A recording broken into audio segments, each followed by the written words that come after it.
ಕಾನೂನು ಏನು ಕ್ರಮ ತಗೋಬೇಕು ಅದನ್ನು ತಗೊಳುತ್ತೆ, ಎಲ್ರಿಗೂ ಗೊತ್ತು ಗೃಹ ಸಚಿವರೇ. ಆದರೆ ಇಂಥ ಒಂದು ಹಿಂದೂಗಳು ಸಂಕಷ್ಟದಲ್ಲಿರುವಂಥ ಜಾಗದಲ್ಲಿ, ಮುಸ್ಲಿಂ ಬಾಹುಳ್ಯ ಇರುವಂಥ ಜಾಗಗಳಲ್ಲಿ ಇವತ್ತು ಹಿಂದೂಗಳು ಜಾತ್ರೆಗಳಿರ್ಬೋದು, ಉತ್ಸವಗಳಿರಬಹುದು, ಮತ್ತು ಧಾರ್ಮಿಕ ಆಚರಣೆಗಳನ್ನಿರ್ಬೋದು, ಅಥವಾ ಮುಕ್ತವಾಗಿ ಓಡಾಡೋದಕ್ಕೂ ಕೂಡ ಆಗದೇ ಇರುವಂಥ ಪರಿಸ್ಥಿತಿ ನಿರ್ಮಾಣ ಆಗಿದೆಯಲ್ಲ, ಇದಕ್ಕೆ ನಿಮ್ಮ ಕಡಿವಾಣ ಏನು ಅನ್ನೋಂಥ ಪ್ರಶ್ನೆನ ಇವತ್ತು ನಿಮ್ಮ ಮುಂದೆ ಇಡ್ತಾ ಇದ್ದೀನಿ. ಜಮೀರ್ ಅಹಮದ್ ಖಾನ್ ಅವರು ಹೇಳ್ತಾ ಇದ್ದಾರೆ, ಇವರು ಈ ರೀತಿ ಮಾಡಿರೋ ತಪ್ಪೇ, ಯಾರೇನು ಮಾಡಿರೋ ತಪ್ಪೇ, ಕಾನೂನು ಕ್ರಮ ಆಗುತ್ತೆ ಅವ್ರ ಮೇಲೆ. ಆದರೆ ಇವರು ಚಿಕ್ಕ ಹುಡುಗರಾಗಿರೋದ್ರಿಂದ ಇವರೇ ಮಾಡಿದಾರ ಅಥವಾ ಇದಕ್ಕೆ ಯಾರಾದರೂ ಕುಮ್ಮಕ್ಕೆ ಕೊಟ್ಟಿದ್ದಾರ ಅನ್ನುವಂತಹ ಒಂದು ಪ್ರಶ್ನೆಯನ್ನಾದರೂ ಎತ್ತಿದ್ದಾರೆ. ಸಲಾಂ ಜಮೀರ್ ಜೇ ಸಲಾಂ. ಗಣೇಶೋತ್ಸವದ ಮೇಲೆ ಎಂಜಲನ್ನು ಉಗ್ದಿದ್ರು. ಈ ಮಕ್ಕಳಿಗೆ 5-6 ವರ್ಷ ಆಗೋವಾಗ ಹಿಂದೂ ಧಾರ್ಮಿಕ ಉತ್ಸವಗಳ ಮೇಲೆ, ಹಿಂದೂ ದೇವತೆಗಳ ಮೇಲೆ ಉಗುಳನ್ನು ಉಗಿಬೇಕು ಅನ್ನುವಂಥ ಮನಸ್ಥಿತಿ ಎಲ್ಲಿಂದ ಬರ್ತಿದೆ, ಇದಕ್ಕೆ ಯಾರು ಕುಮ್ಮಕ್ಕನ್ನು ಕೊಟ್ಟವರು ಅನ್ನುವಂಥ ಪ್ರಶ್ನೆ ಬರುತ್ತೆ. 24-25 ವರ್ಷದ MBBS ಡಾಕ್ಟ್ರುಗಳಿದಾರಲ್ಲ, ಇವಾಗ ಮೊನ್ನೆ ಎಲ್ಲ ಡೆಲ್ಲಿಯಲ್ಲೆಲ್ಲ ಬಾಂಬ್ ಬ್ಲಾಸ್ಟ್ ಮಾಡಿದ್ರಲ್ಲ, ಆವಾಗ ಆತ್ಮಾಹುತಿ ದಾಳಿಯನ್ನು ಮಾಡ್ತಾರೆ, ದೇಶದಾದ್ಯಂತ ಭಯೋತ್ಪಾದಕ ಚಟುವಟಿಕೆಯನ್ನು ಮಾಡ್ತಾರೆ.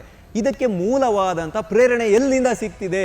ಸಹಿಸಿಕೊಂಡು ಹೋಗ್ಬಿಟ್ರೆ ಮಾತ್ರ ನಾವು ಸಹೋದರರು, ಆದರೆ ವಿರುದ್ಧವಾಗಿ ಮಾತಾಡಿದ್ರೆ, ಈ ಒಂದು ದಾಳಿಗಳ ವಿರುದ್ಧವಾಗಿ ನಾವೇನಾದರೂ ಮಾತಾಡ್ಬಿಟ್ರೆ ನಾವು ಕೋಮುವಾದಿಗಳಾಗ್ಬಿಡ್ತೀವಿ. ಸಹಿಸ್ಕೊಂಡಿರೋವರೆಗೂ ಮಾತ್ರ ಹಿಂದೂಗಳು ಸಹೋದರರು, ತಿರುಗಿ ಬಿದ್ದು ನಿಂತಾಗ ನಾವು ಕೋಮುವಾದಿಗಳು ಅಂತ ಬಿಂಬಿಸೋಕ್ಕೂ ನೀವು ಏಸೋದಿಲ್ಲ. ಕಾಶ್ಮೀರದಲ್ಲಿ 370ನೇ ವಿಧಿ ತೆಗೆದಾಕೋದಕ್ಕೆ ಮುಂಚೆ ನಮ್ಮ ಭಾರತೀಯ ಯೋಧರ ಮಕ್ಕಳ ಕೈಯಿಂದ ಉಗಿಸ್ತಿದ್ರು. ಅದೇ ಪ್ಯಾಟರ್ನನ್ನು ಇಲ್ಲಿ ಮಾಡ್ತಾ ಇದ್ದಾರೆ. KJ ಹಳ್ಳಿ DJ ಹಳ್ಳಿಯಲ್ಲಿ ಮಾಡ್ರಲ್ಲ, ಏನು ಶಿಕ್ಷೆ ಆಯಿತು? ಶಿಕ್ಷೆ ಸಿಗದೇ ಇರೋದ್ರಿಂದನೇ ಇವತ್ತು ಇವರೆಲ್ಲ ಈ ರೀತಿಯಾಗಿ ಮಾಡ್ತಾ ಇರತಕ್ಕಂಥದ್ದು. ನಸ್ರು ಅನ್ನೋನು ಬಿಹಾರದಿಂದ ಬಂದಿದ್ದು ಇಲ್ಲಿ ಗಾರೆ ಕೆಲಸ ಮಾಡ್ತಿದ್ದ ಅಂತ ಹೇಳ್ತಿದ್ರಲ್ಲ, ಒಬ್ಬ ಮಾನಸಿಕ ಅಸ್ವಸ್ಥ ಹೆಂಗ್ರಿ ಗಾರೆ ಕೆಲಸ ಮಾಡೋಕ್ಕಾಗುತ್ತೆ? ಕುಡಿದ ಅಮಲ್ನಲ್ಲಿ ಅವನು 3 ಹಸುಗಳ ಕೆಚ್ಚಲನ್ನ ಕೊಯ್ದಿದ್ದ ವಿನಾಯಕ ನಗರದಲ್ಲಿ 2025ನೇ ಇಸ್ವಿ ಜನವರಿಯಲ್ಲಿ ಅನ್ಕೊಂತೀನಿ. ಅವ್ನಿಗೇನು ಶಿಕ್ಷೆ ಆಯ್ತು ರೀ? ಅಲ್ಲಿರುವಂಥ ಮಾತೆಯರೇ ಹೇಳುವಂತೆ ರೈಲ್ವೆ ಪಟ್ರಿಯನ್ನು ದಾಟಕ್ಕಾಗಲ್ಲ, ಗಾಂಜಾ ಹೊಡ್ಕೊಂಡು ಕೂತಿರ್ತಾರೆ, ಮನೆಗಳ ಮೇಲೆ ಕಲ್ಲನ್ನು ಎಸಿತಾರೆ, ಹೋಗಬರೋ ಹೆಣ್ಮಕ್ಳನ್ನ ರೇಗಿಸ್ತಾರೆ, ತಮಟೆ ಹೊಡೆಯಂಗಿಲ್ಲ, ನಾವು ಹಬ್ಬ ಹರಿದಿನ ಆಚರಣೆ ಮಾಡೋಂಗಿಲ್ಲ ಅನ್ನೋದಾದರೆ, ನಿಮ್ಮ ಕ್ಷೇತ್ರದಲ್ಲಿ ಯಾವ ರೀತಿಯಾದಂಥ ಭದ್ರತಾ ಸೌಲಭ್ಯಗಳನ್ನು ನೀವು ಹಿಂದೂಗಳಿಗೆ ಒದಗಿಸಿದ್ದೀರಾ ಅನ್ನುವಂಥ ಪ್ರಶ್ನೆ ಎದುರಾಗ್ತಿದೆ ರೀ. ಪಾಕಿಸ್ತಾನ್ ಜಿಂದಾಬಾದ್ ಅನ್ನೋರಿಗೆ ಶಿಕ್ಷೆ ಆಗಲಿಲ್ಲ. ಕಾಂಗ್ರೆಸ್ ಸರ್ಕಾರ ಅಸ್ತಿತ್ವಕ್ಕೆ ಬಂದ ಮೇಲೆ ಎಷ್ಟು ಘಟನೆಗಳು ನಡೆದಿದೆ, ಒಂದು ಸತಿ ರಿವೈಂಡ್ ಮಾಡ್ಕೊಳ್ಳಿ. ಕ್ಲಾಕ್ ಟವರ್ಗೆ ಕತ್ತಿ ಇಟ್ಟಿದ್ರಲ್ಲಪ್ಪ ಎಂಟ್ರೆನ್ಸಲ್ಲೇ, ಇದು ಅತ್ಯಂತ ಹೇಸಿಕೆಯ ಸಂಗತಿ. ಇದು ಇವತ್ತು ಹಿಂದೂಗಳು ಮುಕ್ತವಾಗಿ ಭಕ್ತಿಯನ್ನು ಮಾಡಲಿಕ್ಕಾಗದೇ ಇರುವಂಥ ಪರಿಸ್ಥಿತಿ ನಿರ್ಮಾಣ ಮಾಡಿದಿರಲ್ಲ, ನಿಮಗೆ ನಾವು ಏನಂತ ಹೇಳಬೇಕು? ಗೃಹ ಸಚಿವರೇ, ಇನ್ನಾದರೂ ನೀವು ಎಚ್ಚೆತ್ಕೊಳ್ಳಿ, ನಿಮ್ಮ ಇಲಾಖೆಯನ್ನು ಕಂಟ್ರೋಲಿಗೆ ತಗೊಳ್ಳಿ. TV ವಿಕ್ರಮದ ಸಮಸ್ತ ವೀಕ್ಷಕರಿಗೆ ಆಟೋವಾಲ ಕಾರ್ಯಕ್ರಮಕ್ಕೆ ಆತ್ಮೀಯವಾದ ಸ್ವಾಗತ. ನಾನು ನಿಮ್ಮ ಜಯಂತ್ ಪಾಂಡೆ. ಸ್ನೇಹಿತರೆ, ಆಟೋವಾಲ ಕಾರ್ಯಕ್ರಮಕ್ಕೆ ನಾವಿಂದು ಆಯ್ದುಕೊಂಡಂತಹ ವಿಷಯ ಬೆಳೆಯುವ ಸಿರಿ ಮೊಳಕೆಯಲ್ಲೇ ಅಂತ ಒಂದು ಗಾದೆ ಮಾತಿದೆ ಸ್ನೇಹಿತರೆ. ಏನಪ್ಪ ಅಂತೇಳಿದ್ರೆ, ನಾವೊಂದು ಬೀಜವನ್ನು ಬಿತ್ತಿದಾಗ ಅದು ಮೊಳಕೆ ಹೊಡೆಯೋವಾಗಲೇ, ಅಥವಾ ಒಂದು ಗಿಡ ಒಣಗೋಗಿರುತ್ತೆ, ಆ ಚಿಗುರು ಯಾವ ರೀತಿಯಾಗಿ ಬರುತ್ತೋ ಅದರ ಒಂದು ಮುಂದೆ ಯಾವ ರೀತಿಯಾಗಿ ಅದು ಬೆಳವಣಿಗೆ ಆಗುತ್ತೆ ಅನ್ನೋದು ಬೆಳಕಿಗೆ ಬರುತ್ತೆ. ಅದನ್ನೇ ಹೇಳೋದು ಬೆಳೆಯುವ ಸಿರಿ ಮೊಳಕೆಯಲ್ಲಿ ಅಂತ. ಹಾಗಾಗಿ ಒಂದು ಗಿಡವೇ ಇರ್ಬೋದು, ಅಥವಾ ಒಂದು ಬೆಳೆಯೇ ಇರ್ಬೋದು, ಒಬ್ಬ ಮನುಷ್ಯನೇ ಇರ್ಬೋದು, ಅವನು ಬಾಲ್ಯದಲ್ಲಿ ಯಾವ ರೀತಿಯಾದ ಸಂಸ್ಕಾರವನ್ನು ಹೊಂದ್ತಾನೋ ಮುಂದೆ ಅವನು ಆ ರೀತಿಯಾದ ವ್ಯಕ್ತಿಯಾಗಿ ಹೊರಹೊಮ್ತಾನೆ. ಅವನು ದೇಶಕ್ಕೆ ಕೊಡುಗೆಗಳನ್ನು ಕೊಡ್ತಾನೆ, ಅಥವಾ ದೇಶಕ್ಕೆ ಕಂಟಕವಾಗಿ ಮಾರ್ಪಾಡಾಗ್ತಾನೆ ಅಂತ ಹೇಳೋದು ಇಲ್ಲಿ ಇರ್ತಕ್ಕಂತಹ ಮೂಲ ವಿಷಯ. ಸ್ನೇಹಿತರೆ, ಇದು ಯಾಕೆ ಈ ಪೀಠಿಕೆ ಅಂತ ಹೇಳಿದ್ರೆ, ಮೊನ್ನೆ ಓಂ ಶಕ್ತಿ ಮಾಲಾಧಾರಿಗಳು ಚಾಮರಾಜಪೇಟೆಯ VS ಗಾರ್ಡನ್ ಅಂತ ಹೇಳ್ತಾರೆ, ಚಾಮರಾಜಪೇಟೆ ವಿಧಾನಸಭಾ ಕ್ಷೇತ್ರ, ನಮ್ಮ ಜಮೀರಣ್ಣನವರ ವಿಧಾನಸಭಾ ಕ್ಷೇತ್ರ. शुक्रिया जमीर भाई, शुक्रिया जी. क्या जी, हाँ ऐसा हो गया ना, छोटे छोटे बच्चे पतरा पेके, हाँ क्या जी, ಹಿಂಗಾಗಿದೆ. ಅಂದರೆ ಒಬ್ರಿಗೆ ತಲೆ ಒಡೆದೋಗಿದೆ, ಒಂದು ಹೆಣ್ಮಗುದು ತಲೆ ಒಡೆದೋಗಿದೆ, ಒಂದು ಅಜ್ಜಿದು ಕಾಲ ಮೇಲೆ ಕಲ್ಲು ಬಿದ್ದಿದೆ. ಇದಕ್ಕೆ ನಮ್ಮ ಗೃಹ ಸಚಿವರು ಕೊಟ್ಟಂಥ ಸಮರ್ಥನೆ ಏನು? ಇವ್ರು ಹೇಳ್ತಿದ್ದಾರೆ, ಒಂದು ಎಳೆಯ ಮಗು ಥರ ಬಂದು ಮಾತಾಡ್ತಾರೆ. GPT ನೋಡ್ಕೊಳ್ಳಿ ಅಂತೆಲ್ಲ ಹೇಳ್ತಾರಲ್ಲ ಗೃಹ ಸಚಿವರು. ಕಾನೂನು ಏನು ಕ್ರಮ ತಗೋಬೇಕು ಅದನ್ನು ತಗೊಳುತ್ತೆ, ಎಲ್ರಿಗೂ ಗೊತ್ತು ಗೃಹ ಸಚಿವರೇ. ಆದರೆ ಇಂಥ ಒಂದು ಹಿಂದೂಗಳು ಸಂಕಷ್ಟದಲ್ಲಿರುವಂಥ ಜಾಗದಲ್ಲಿ, ಮುಸ್ಲಿಂ ಬಾಹುಳ್ಯ ಇರುವಂಥ ಜಾಗಗಳಲ್ಲಿ ಇವತ್ತು ಹಿಂದೂಗಳು ಜಾತ್ರೆಗಳಿರ್ಬೋದು, ಉತ್ಸವಗಳಿರಬಹುದು, ಮತ್ತು ಧಾರ್ಮಿಕ ಆಚರಣೆಗಳನ್ನಿರ್ಬೋದು, ಅಥವಾ ಮುಕ್ತವಾಗಿ ಓಡಾಡೋದಕ್ಕೂ ಕೂಡ ಆಗದೇ ಇರುವಂಥ ಪರಿಸ್ಥಿತಿ ನಿರ್ಮಾಣ ಆಗಿದೆಯಲ್ಲ, ಇದಕ್ಕೆ ನಿಮ್ಮ ಕಡಿವಾಣ ಏನು ಅನ್ನೋಂಥ ಪ್ರಶ್ನೆನ ಇವತ್ತು ನಿಮ್ಮ ಮುಂದೆ ಇಡ್ತಾ ಇದ್ದೀನಿ. ಇರ್ಬೋದು, ಅಪ್ರಾಪ್ತ ಯುವಕರೇ ಇರ್ಬೋದು, ಆದರೆ ಅವರನ್ನು ಇವತ್ತು ಅರೆಸ್ಟ್ ಮಾಡಿರ್ಬೋದು, ಏನು ಬಾಲಕಾರಾಗೃಹಕ್ಕೆ ಬಿಡ್ತಾರೆ ಇವ್ರನ್ನ, ಮನ ಪರಿವರ್ತನೆ ಮಾಡ್ತಾರೆ, ಅದೆಲ್ಲ ಇರ್ಬೋದು. ಆದರೆ ನಮ್ಮ ಮೂಲ ಪ್ರಶ್ನೆ ಇರ್ತಕ್ಕಂಥದ್ದು ಇದಲ್ಲ. ಈ ಶಾಸಕರಿದ್ದಾರಲ್ಲ ಇವಾಗ, ಜಮೀರ್ ಅಹ್ಮದ್ ಖಾನ್ ಅವರಿದ್ದಾರಲ್ಲ, ಅವ್ರು ಹೇಳಿದ ಹೇಳಿಕೆಗೂ ನೀವು ಹೇಳಿದ ಹೇಳಿಕೆಗೂ ಭಾಳ ಅಜಗಜಾಂತರ ವ್ಯತ್ಯಾಸ ಇದೆ. ಹೋಮ್ ಮಿನಿಸ್ಟರ್ ಆಗಿ ನೀವೇನೋ ಹೇಳ್ಬಿಟ್ರಿ, ಅಪ್ರಾಪ್ತರು ಅವ್ರನ್ನ ಬಂಧನ ಮಾಡಿದ್ದಾರೆ, ಕಾನೂನು ಕ್ರಮ ತಗೊಳುತ್ತೆ ಅಂದರೆ. ಆದರೆ ಜಮೀರ್ ಅಹ್ಮದ್ ಖಾನ್ ಅವರು ಹೇಳ್ತಾ ಇದ್ದಾರೆ, ಇವರು ಈ ರೀತಿ ಮಾಡಿರೋದು ತಪ್ಪೇ, ಯಾರೇನು ಮಾಡಿರೋ ತಪ್ಪೇ, ಕಾನೂನು ಕ್ರಮ ಆಗುತ್ತೆ ಅವ್ರ ಮೇಲೆ. ಆದರೆ ಇವರು ಚಿಕ್ಕ ಹುಡುಗರಾಗಿರೋದ್ರಿಂದ ಇವರೇ ಮಾಡಿದಾರಾ ಅಥವಾ ಇದಕ್ಕೆ ಯಾರಾದರೂ ಕುಮ್ಮಕ್ಕೆ ಕೊಟ್ಟಿದ್ದಾರಾ ಅನ್ನುವಂತಹ ಒಂದು ಪ್ರಶ್ನೆಯನ್ನಾದರೂ ಎತ್ತಿದ್ದಾರೆ. ಸಲಾಮ್ ಜೈರಮ್ ಜಮೀರ್ ಜಿ ಸಲಾಮ್, ಕ್ಯೂಂಕಿ ಆಪ್ ಕ್ಯಾ ಬೋಲಾ ಓ ಸಹಿ ಹೇ. ಆ ಮಕ್ಕಳಿಗೆ ಆ ಚಿಂತನೆ ಬರಲ್ಲ. ಯಾಕೆ ಅಂತ ಹೇಳಿದ್ರೆ, ನಾವು ಇತ್ತೀಚೆಗೆ ಸಾಗರದಲ್ಲಿ ನೋಡಿದ್ವಿ, ಗಣೇಶೋತ್ಸವದ ಮೇಲೆ ಎಂಜಲನ್ನು ಉಗ್ದಿದ್ರು. ಈ ಮಕ್ಕಳಿಗೆ 5-6 ವರ್ಷ ಆಗೋವಾಗ ಹಿಂದೂ ಧಾರ್ಮಿಕ ಉತ್ಸವಗಳ ಮೇಲೆ, ಹಿಂದೂ ದೇವತೆಗಳ ಮೇಲೆ ಉಗುಳನ್ನು ಉಗಿಬೇಕು ಅನ್ನುವಂಥ ಮನಸ್ಥಿತಿ ಎಲ್ಲಿಂದ ಬರ್ತಿದೆ, ಇದಕ್ಕೆ ಯಾರು ಕುಮ್ಮಕ್ಕನ್ನು ಕೊಟ್ಟವರು ಅನ್ನುವಂಥ ಪ್ರಶ್ನೆ ಬರುತ್ತೆ. ವಹಿ ಅಬ್ಬೋಲಾ ಜಮೀರ್ ಜಿ, ಓ ಪ್ರಶ್ನೆ ಆನಾ ಚಾಹಿಯೆ. ಈಗ 13, 14 ವರ್ಷ, 17 ವರ್ಷದ ಹುಡುಗರೆಲ್ಲ ಧಾರ್ಮಿಕ ಮೆರವಣಿಗೆಗಳ ಮೇಲೆ ಕಲ್ಲನ್ನು ಹೊಡಿತಾರೆ. ಈ ಮನಸ್ಥಿತಿಗೆ ಮೂಲ ಬುನಾದಿ ಯಾವುದು ಅನ್ನೋ ಪ್ರಶ್ನೆ ಆಪ್ಕೆ ಜೈಸಾ ಮೇರೆಕೆ ಅಂದರ್ ಬಿ ಆ ರಹಾ ಹೈ.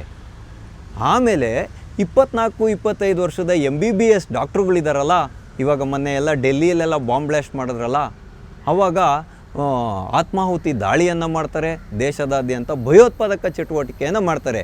ಇದಕ್ಕೆ ಮೂಲವಾದಂಥ ಪ್ರೇರಣೆ ಎಲ್ಲಿಂದ ಸಿಗ್ತಿದೆ, ಅದರೊಳಗಾಗೂ ಮುಸಲ್ಮಾನರು ಬಾಹುಳ್ಯ ಇರೋವಂಥ ಜಾಗಗಳಲ್ಲಿ ಎಲ್ಲಿಂದ ಬರ್ತಿದೆ, ಇದರ ಹಿಂದೆ ಇರೋರು ಯಾರು ಅನ್ನುವಂಥ ಪ್ರಶ್ನೆಯನ್ನೇ ನಾವು ಜಮೀರ್ ಅಹ್ಮದ್ ಖಾನ್ ಅವರು ಎತ್ತಿರುವಂಥ ಪ್ರಶ್ನೆಗೆ ಕೈ ಜೋಡಿಸಿ ಕೇಳ್ತಾ ಇರ್ತಕ್ಕಂಥದ್ದು. ಜಹೀರ್ ಅಹ್ಮದ್ ಖಾನ್ ಅವರೇ, ನೀವು ಇವತ್ತು ಹೇಳ್ತೀರಾ ಏನು ನಾವೆಲ್ಲರೂ ಒಂದೇ ಏರಿಯಾದಲ್ಲಿರೋರು, ನಾವೆಲ್ಲ ಸಹೋದರರು ಅಂತ. ನೋಡಿ, ನಿಮ್ಮ ಲೆಕ್ಕದಲ್ಲೇ ಹೇಳ್ಬೋದಾದರೆ ಸಹಿಸಿಕೊಂಡು ಹೋಗ್ಬಿಟ್ರೆ ಮಾತ್ರ ನಾವು ಸಹೋದರರು.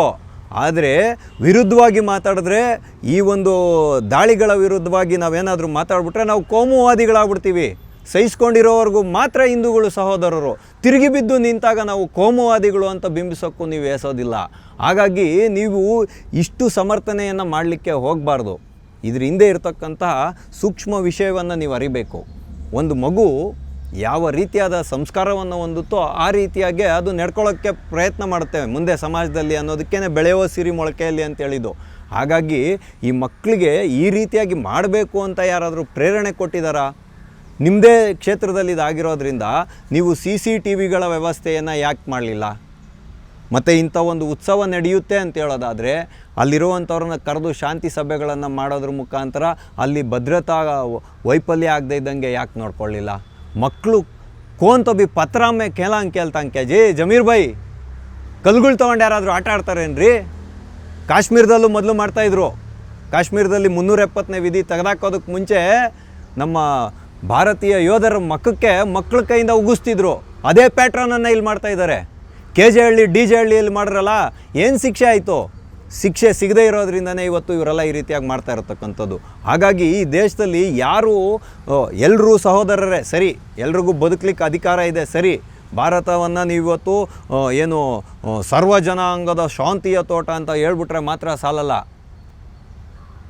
ಅದಕ್ಕೆ ತಕ್ಕಂಗೆ ನಡ್ಕೊಳ್ಳೋದನ್ನು ಕೂಡ ಪ್ರತಿಯೊಂದು ಸಮುದಾಯಕ್ಕೂ ಕಲಿಸ್ಬೇಕು ನೀವು. ಆದರೆ ಹೋದ ವರ್ಷ ನಸ್ರು ಅನ್ನೋನು ಬಿಹಾರದಿಂದ ಬಂದಿದ್ದು ಇಲ್ಲಿ ಗಾರೆ ಕೆಲಸ ಮಾಡ್ತಿದ್ದ ಅಂತ ಹೇಳ್ತಿದ್ದಾರಲ್ಲ, ಒಬ್ಬ ಮಾನಸಿಕ ಅಸ್ವಸ್ಥ ಹೆಂಗ್ರಿ ಗಾರೆ ಕೆಲಸ ಮಾಡೋಕ್ಕಾಗುತ್ತೆ? ಕುಡಿದ ಅಮಲ್ನಲ್ಲಿ ಅವನು 3 ಹಸುಗಳ ಕೆಚ್ಚಲನ್ನು ಕೊಯ್ದಿದ್ದ ವಿನಾಯಕ ನಗರದಲ್ಲಿ 2025ನೇ ಇಸ್ವಿ ಜನವರಿಯಲ್ಲಿ ಅನ್ಕೊತೀನಿ. ಅವ್ನಿಗೇನು ಶಿಕ್ಷೆ ಆಯ್ತು ರೀ? ಅದನ್ನು ಸಹಿಸ್ಕೊಬೇಕು. ನೀವೇನಂದ್ರಿ, ಅಯ್ಯೋಯ್ಯೋ ನಿಮ್ಮ ಹಸು ಹಾಳಾಗೋಗಿದೆ, ಹಸು ಕೊಡಿಸ್ತೀನಿ ಅಂತ. ನೋಡಿ, ಹಂಗಲ್ಲ ಜಮೀರ್ ಬೈ, ಐಸಾ ನೈ ಕರ್ನಾ ಸೋ. ಕೆಚ್ಚಲು ಕುಯ್ದವನ ಕೈಗೆ ಶಿಕ್ಷೆಯನ್ನು ಕೊಡಬೇಕಾಗಿತ್ತು ನೀವು. ಅದು ನೀವು ಜನನಾಯಕರಾಗಿರ್ಬೇಕಾಗಿರುವಂಥ ಗುಣ. ಅದನ್ನು ಬಿಟ್ಬಿಟ್ಟು ಕೊಯ್ದ ಕೆಚ್ಚಲಿಗೆ ನ್ಯಾಯವನ್ನು ಕೊಡಿಸೋದಂಥ ಮಹಾನ್ ಜನನಾಯಕ ನೀವು 3 ಹಸುಗಳನ್ನು ಕೊಡಿಸ್ತೀನಿ ಅಂತ ಭರವಸೆಯನ್ನು ಕೊಟ್ಟಿದ್ರಿ. ಇದನ್ನು ನಾವ್ಯಾರೂ ಮರ್ತಿಲ್ಲ. ಅಲ್ಲಿರುವಂಥ ಮಾತೆಯರೇ ಹೇಳುವಂತೆ ರೈಲ್ವೆ ಪಟ್ರಿಯನ್ನು ದಾಟಕ್ಕಾಗಲ್ಲ, ಗಾಂಜಾ ಹೊಡ್ಕೊಂಡು ಕೂತಿರ್ತಾರೆ, ಮನೆಗಳ ಮೇಲೆ ಕಲ್ಲನ್ನು ಎಸಿತಾರೆ, ಹೋಗೋ ಬರೋ ಹೆಣ್ಮಕ್ಳನ್ನು ರೇಗಿಸ್ತಾರೆ, ತಮಟೆ ಹೊಡೆಯಂಗಿಲ್ಲ, ನಾವು ಹಬ್ಬ ಹರಿದಿನ ಆಚರಣೆ ಮಾಡೋಂಗಿಲ್ಲ ಅನ್ನೋದಾದರೆ ನಿಮ್ಮ ಕ್ಷೇತ್ರದಲ್ಲಿ ಯಾವ ರೀತಿಯಾದಂಥ ಭದ್ರತಾ ಸೌಲಭ್ಯಗಳನ್ನು ನೀವು ಹಿಂದೂಗಳಿಗೆ ಒದಗಿಸಿದ್ದೀರಾ ಅನ್ನೋವಂಥ ಪ್ರಶ್ನೆ ಎದುರಾಗ್ತಿದೆ ರೀ. ಗೃಹ ಸಚಿವರೇ, ನೀವು ಇದನ್ನು ತಿಪ್ಪೆ ಸಾರಿಸೋ ನ್ಯಾಯ ಮಾಡಬೇಡಿ, ಇವ್ರಿಗೆಲ್ಲ ಶಿಕ್ಷೆ ಕೊಡಬೇಕು ಅಂತ ನಾವು ಕೇಳ್ತಾ ಇರ್ತಕ್ಕಂಥದ್ದು. ಆದರೆ ಇದೆಲ್ಲ ಈಗ ಹೊಸದಾಗಿ ಏನು ಘಟನೆಗಳು ಘಟಿಸ್ತಿವೆ, ಇವುಗಳನ್ನೆಲ್ಲ ನೋಡಿದಾಗ ನಮಗೆ ಒಂದು ವಿಷಯ ಗಮನಕ್ಕೆ ಬರ್ತಾ ಇಲ್ಲ. ಎಲ್ಲೆಲ್ಲಿ ಮುಸ್ಲಿಂ ಬಾಹುಳ್ಯ ಏರಿಯಾಗಳಿದೆಯೋ, ಬೇರೆ ಬೇರೆ ರಾಜ್ಯಗಳಲ್ಲಿತ್ತು, ಇವಾಗ ಉತ್ತರ ಪ್ರದೇಶ ಇರ್ಬೋದು, ವೆಸ್ಟ್ ಬೆಂಗಾಳದ ಮುರ್ಷಿದಾಬಾದ್ ಇರ್ಬೋದು, ಇಲ್ಲೆಲ್ಲ ಏನಿತ್ತು, ಹಿಂದೂಗಳು ಯಾವುದೇ ಮುಕ್ತವಾಗಿ ಹಬ್ಬ ಹರಿದಿನಗಳನ್ನು ಆಚರಣೆ ಮಾಡೋಕ್ಕಾಗ್ತಾ ಇರಲಿಲ್ಲ. ಮತ್ತು ಅಲ್ಲಿ ಬೇರೆ ಬೇರೆ ರೀತಿಯಾಗಿ, ಅಂದರೆ ಹೆಣ್ಮಕ್ಳನ್ನ ಹೊತ್ಕೊಂಡು ಲವ್ ಜಿಹಾದ್ ಮಾಡೋದಿರ್ಬೋದು, ಲ್ಯಾಂಡ್ ಜಿಹಾದ್ ಮಾಡೋದಿರ್ಬೋದು, ಅಂದರೆ ಸರ್ಕಾರಿ ಜಾಗ ನೋಡೋದು, ಟೆಂಟ್ ಹಾಕೋದು, ಹಿಂದೂ ಹೆಣ್ಮಕ್ಳನ್ನ ನೋಡೋದು, ಅವ್ರನ್ನ ಪಟಾಯಿಸ್ಕೊಳ್ಳೋದು, ಮತ್ತು ಹಸುಗಳ್ನ ಕತ್ಕೊಂಡೋಗಿ ಕಟಾವು ಮಾಡೋದು, ಕೇಳಿದ್ರೆ ದಂಗೆ ಮಾಡೋದು, ಇಂಥ ಪ್ಯಾಟ್ರನ್ಗಳು ನಡೀತಿತ್ತು. ಯಾವಾಗ ಕಾನೂನು ಕ್ರಮಗಳಾಗಕ್ಕೆ ಸ್ಟಾರ್ಟ್ ಆಯಿತು, ಈಗ ಪರ್ಯಾಯವಾದಂಥ ಮಾರ್ಗಗಳನ್ನ ಹುಡ್ಕೊಳ್ತಿದ್ದಾರಾ ಅನ್ನೋಂಥ ಪ್ರಶ್ನೆ ಇವತ್ತು ಎದುರಾಗ್ತಿದೆ. ಸರ್ವಜ್ಞ ನಗರ ಇರ್ಬೋದು, ತಿಲಕ್ ನಗರ ಇರ್ಬೋದು, ಇವಾಗ ಗೌರಿಪಾಳ್ಯ ಅಂತ ನಾವು ಹೇಳ್ತಿದ್ವಿ, ಇದನ್ನು ಗೋರಿಪಾಳ್ಯ ಅಂತ ಬದಲಾವಣೆ ಮಾಡ್ಕೊಂಡಿದ್ದಾರೆ, ಇಲ್ಲಿರ್ಬೋದು, ಆಟಿ ನಗರ ಇರ್ಬೋದು, ನಾಗವಾರ ಇರ್ಬೋದು, KG ಹಳ್ಳಿ, DG ಹಳ್ಳಿ ಇರ್ಬೋದು, ಇಲ್ಲೆಲ್ಲ ಮುಸ್ಲಿಂ ಪ್ರಾಬಲ್ಯ ಇದೆಯಲ್ಲ, ಇಲ್ಲಿ ಹಿಂದೂಗಳು ಮುಕ್ತವಾಗಿ ಜೀವನ ಮಾಡೋಕ್ಕಾಗ್ತಾ ಇದೆಯಾ? ಯಾವುದಾದ್ರೂ ಪ್ರಶ್ನೆ ಎತ್ತಿದ್ರೆ ಪೊಲೀಸವರು ಏನು ಕ್ರಮ ತಗೋತಾರೆ? ದೂರುಗಳನ್ನೇ ಈಸ್ಕೊಳ್ದೇ ಇರೋವಂಥ ಪರಿಸ್ಥಿತಿಗಳು ಇವತ್ತಿದೆ. KG ಹಳ್ಳಿ, DG ಹಳ್ಳಿ ವಿಷಯದಲ್ಲೇ ಆಗಲಿ, NIA ಬಂದರೂ ಕೂಡ ಯಾರು ಅಪರಾಧಿಗಳಿದ್ದಾರೋ, ಆರೋಪಿಗಳಿದ್ದಾರೋ, ಯಾರು ಈ ಕೃತ್ಯವನ್ನು ಎಸಗಿದಾರೋ ಅವ್ರಿಗೆ ಯಾರಿಗೂ ಶಿಕ್ಷೆನೇ ಆಗಲಿಲ್ವಲ್ರಿ. ಪಾಕಿಸ್ತಾನ್ ಜಿಂದಾಬಾದ್ ಅನ್ನೋರಿಗೆ ಶಿಕ್ಷೆ ಆಗಲಿಲ್ಲ. ಕಾಂಗ್ರೆಸ್ ಸರ್ಕಾರ ಅಸ್ತಿತ್ವಕ್ಕೆ ಬಂದ ಮೇಲೆ ಎಷ್ಟು ಘಟನೆಗಳು ನಡೆದಿದೆ, ಒಂದು ಸತಿ ರಿವೈಂಡ್ ಮಾಡ್ಕೊಳ್ಳಿ. ಕ್ಲಾಕ್ ಟವರ್ಗೆ ಕತ್ತಿ ಇಟ್ಟಿದ್ರಲ್ಲಪ್ಪ ಎಂಟ್ರೆನ್ಸಲ್ಲೇ, ಶಿವಮೊಗ್ಗದ ಗಲಭೆ ಇರ್ಬೋದು, ಸಾಗರದಲ್ಲಾಗಿದ್ದಿರ್ಬೋದು, ಇತ್ತೀಚೆಗೆ ಇಲ್ಲಿ ಕೆರೆಗೋಡಲ್ಲಿ ಭಾಗವಧ್ವಜ ಹಾಕೋದಕ್ಕೆ ಆಗಿದಂಥ ಘಟನೆ ಇರ್ಬೋದು. ಇದೆಲ್ಲ ಹಿಂದೂ ವಿರೋಧಿ ನೀತಿಗಳು ಅಂತ ಅನ್ನಿಸ್ತಾ ಇಲ್ವಾ? ಎಲ್ಲಿವರೆಗೂ ಹಿಂದೂ ಸಮಾಜ ಸಹಿಸ್ಕೊಂಡು ಕೂತ್ಕೋಬೇಕು? ಆದರೆ ಎದುರು ತಿರುಗಿ ಮಾತಾಡಿದ್ರೆ, ಪ್ರಶ್ನೆ ಮಾಡಿದ್ರೆ ದ್ವೇಷ ಭಾಷಣ ಆಗುತ್ತೆ. ಆಮೇಲೆ ಇನ್ನೊಂದು ಸಮುದಾಯನ ನಿಂದನೆ ಮಾಡಿದ್ರೆ ಶಿಕ್ಷೆ ಮಾಡ್ತೀವಿ ಅಂತ ಹೇಳ್ತೀರಾ, ಬಿಲ್ಗಳನ್ನು ರಚನೆ ಮಾಡ್ಕೊತೀರಾ. ಯಾರನ್ನು ಪ್ರೊಟೆಕ್ಷನ್ ಮಾಡೋದಕ್ಕೋಸ್ಕರ, ಯಾರನ್ನು ನೀವು ಸಂರಕ್ಷಣೆ ಮಾಡೋದಕ್ಕೋಸ್ಕರ ಇಂಥ ಕಾನೂನುಗಳನ್ನು ನೀವು ಮಾಡಿಟ್ಕೊಂಡಿದ್ದೀರಾ ಅಂತ ನಾವು ಕೇಳ್ತಾ ಇರ್ತಕ್ಕಂಥದ್ದು. ಮತ್ತು ದುರ್ಬಲ ಸೆಕ್ಷನ್ಗಳು ಹಾಕೋದ್ರ ಮುಖಾಂತರ, ಮತ್ತು ಯಾರಾದರೂ ದೂರು ಕೊಡೋಕ್ಕೆ ಹೋದರೆ ಅವರನ್ನು ಹಾದಿ ತಪ್ಪಿಸಿ ಏನು ಸುಮೋಟೋ ಕೇಸ್ಗಳನ್ನು ಹಾಕ್ಕೊಳೋದ್ರ ಮುಖಾಂತರ ಈ ತನಿಖೆಯ ದಿಕ್ಕನ್ನು ಇದು ಹಾದಿ ತಪ್ಪಿಸಿ ಅವ್ರಿಗೆ ಶಿಕ್ಷೆ ಆಗದೇ ಇರೋ ರೀತಿಯಲ್ಲಿ ಕಾಂಗ್ರೆಸ್ ಪಕ್ಷ ನೋಡ್ಕೊಳ್ತಾ ಇಲ್ವಾ? ಇದು ಅತ್ಯಂತ ಹೇಸಿಕೆ ಸಂಗತಿ. ಇದು ಇವತ್ತು ಹಿಂದೂಗಳು ಮುಕ್ತವಾಗಿ ಭಕ್ತಿಯನ್ನು ಮಾಡಲಿಕ್ಕಾಗದೇ ಇರೋಂಥ ಪರಿಸ್ಥಿತಿ ನಿರ್ಮಾಣ ಮಾಡಿದಿರಲ್ಲ, ನಿಮಗೆ ನಾವು ಏನಂತ ಹೇಳಬೇಕು? ಗೃಹ ಸಚಿವರೇ, ಇನ್ನಾದರೂ ನೀವು ಎಚ್ಚೆತ್ಕೊಳ್ಳಿ, ನಿಮ್ಮ ಇಲಾಖೆಯನ್ನು ಕಂಟ್ರೋಲಿಗೆ ತಗೊಳ್ಳಿ. ಜಮೀರಣ್ಣ ಹೇಳಿದ್ದು ನಿಮಗಿಂತ ತೂಕವಾದ ಹೇಳಿಕೆ, ಅದಕ್ಕೋಸ್ಕರ ನಾನು ಜಮೀರ್ ಅಹಮದ್ ಅವ್ರಿಗೆ ಒಂದು ಕೃತಜ್ಞತೆ ಹೇಳ್ತೀನಿ. ಆದರೆ ಜಮೀರ್ ಬೈ ದೇಖೋ ಬೈ, ये जो लड़कों को पकड़ाया ना, उसको शिक्षा होता कि नहीं कि मेरे को नहीं पता, लेकिन इसके पीछे का जो हाथ है उसको पकड़ के निकालो, तब भी मैं आपको मानता हूँ ಅಂತ ಹೇಳ್ತೀನಿ. ಹಾಗಾಗಿ ಜಮೀರಣ್ಣ ನೆನ್ಪಿಟ್ಕೊಳ್ಳಿ, ಎಲ್ಲಿವರೆಗೂ ಸಹಿಸ್ಕೊಂಡಿರ್ತೀವೋ ಅಲ್ಲಿವರೆಗೂ ಮಾತ್ರ ನಾವು ನಿಮ್ಮ ಸಹೋದರರು. ಆದರೆ ನಿಮ್ಮ ವಿರುದ್ಧ ಮಾತಾಡಿದ ಕ್ಷಣ ನಮಗೆ ಕೋಮುವಾದಿಗಳು ಅಂತ ಹೇಳುವಂಥ ಪಟ್ಟವನ್ನು ನೀವು ಕಟ್ಟಬೇಡಿ. ಹಾಗಾಗಿ ಯಾರು ಓಂ ಶಕ್ತಿ ಮಾಲಾಧಾರಿಗಳ ಮೇಲೆ ಕಲ್ಲನ್ನು ಎಸ್ತಿದ್ದಾರೋ ಅವ್ರಿಗೆ ಸೂಕ್ತವಾದ ಕಾನೂನು ಕ್ರಮ ತಗೋಬೇಕು. ಕಾಂಗ್ರೆಸ್ ಪಕ್ಷ ಯಾವುದೇ ಕಾರಣಕ್ಕೂ ಈ ಒಂದು ತನಿಖೆಯ ಹಾದಿಯನ್ನು ತಪ್ಪಿಸಬಾರ್ದು ಅಂತ ಹೇಳೋದ್ರ ಮುಖಾಂತರ ಇದ್ರ ಹಿಂದೆ ಇರತಕ್ಕಂಥ ಕೈವಾಡ ಏನು, ಈ ಮನಸ್ಥಿತಿಗೆ ಕಾರಣ ಏನು ಅಂತ ಹೇಳೋದರ ವಿಷಯವನ್ನು ಗಂಭೀರವಾಗಿ ಪರಿಗಣನೆಗೆ ತಗೊಂಡು ಇದರ ಹಿಂದೆ ಇರೋವಂಥ ಸೂತ್ರಧಾರರನ್ನು ಬಯಲಿಗೆಳೆದು ತರುವಂಥ ಕೆಲಸ ಮಾಡಿದಾಗ ಮಾತ್ರ ಸಿದ್ದರಾಮಯ್ಯನ ಸರ್ಕಾರ ಏನಿದೆ ಹಿಂದೂಗಳ ಒಂದು ವಿಶ್ವಾಸವನ್ನು ಗಳಿಸುತ್ತೆ ಅಂತ ಹೇಳುವ ವಿಷಯವನ್ನು ನಿಮ್ಮೆಲ್ಲರ ಮುಂದೆ ಇಡುವುದರ ಮುಖಾಂತರ ಇಂದಿನ ಆಟೋವಾಲ ಕಾರ್ಯಕ್ರಮವನ್ನು ನಾವು ಮುಗಿಸ್ತಾ ಇದ್ದೇವೆ. ಮುಂದೆ ಇಂತಹದ್ದೇ ಒಂದು ಕುತೂಹಲಕಾರಿಯಾದ ವಿಷಯದೊಂದಿಗೆ ನಾವೆಲ್ಲರೂ ಮತ್ತೆ ಭೇಟಿಯಾಗೋಣ. ಅಲ್ಲಿವರೆಗೂ TV ವಿಕ್ರಮವನ್ನು ಸಬ್ಸ್ಕ್ರೈಬ್ ಮಾಡುವುದರ ಮುಖಾಂತರ, ನಿಮ್ಮ ಸದ್ವಿಚಾರಗಳನ್ನು ಕಾಮೆಂಟ್ ಮಾಡುವುದರ ಮುಖಾಂತರ ಹಾಗೂ ಶೇರ್ ಮಾಡೋದರ ಮುಖಾಂತರ ನಮ್ಮನ್ನು ಪ್ರೋತ್ಸಾಹಿಸಿ. TV ವಿಕ್ರಮ, ದೇಶ ನಿಮ್ಮ ಕೈಯಲ್ಲಿ. ಈ ಕಾರ್ಯಕ್ರಮ ನಿಮಗೆ ಇಷ್ಟ ಆಗಿದ್ದಲ್ಲಿ ಲೈಕ್, ಶೇರ್ ಹಾಗೂ ಕಮೆಂಟ್ ಮಾಡಿ. TV ವಿಕ್ರಮದ ಕಾರ್ಯಕ್ರಮಗಳನ್ನು ನಿರಂತರವಾಗಿ ವೀಕ್ಷಿಸಲು ಸಬ್ಸ್ಕ್ರೈಬ್ ಮಾಡಿ, ಬೆಲ್ ಐಕನ್ ಒತ್ತಿ.